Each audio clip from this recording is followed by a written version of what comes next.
قائد اعظم کی وکالت کے اصول۔ وکالت میں بھی قائد اعظم کے کچھ اصول تھے جن سے وہ تجاوز نہیں کرتے تھے۔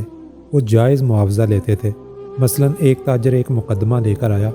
اس نے کہا میں چاہتا ہوں کہ آپ اس مقدمہ میں میری وکالت کریں، آپ کی فیس کیا ہوگی؟ قائد اعظم نے کہا میں مقدمے کے حساب سے نہیں، دن کے حساب سے فیس لیتا ہوں۔ تاجر نے کہا مثلا کتنی؟ قائد اعظم نے بتایا کہ 500 روپے فی پیشی۔ تاجر نے کہا میرے پاس اس وقت 5000 روپے ہیں، آپ 5000 میں ہی میرا مقدمہ لڑیں۔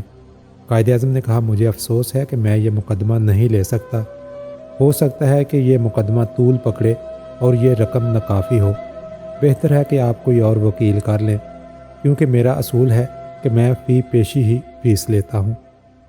چنانچہ قائد اعظم نے اپنی شرط پر مقدمہ لڑا اور اپنی فراست سے مقدمہ 3 پیشیوں میں ہی جیت لیا اور فیس کے صرف 1500 روپے وصول کیے۔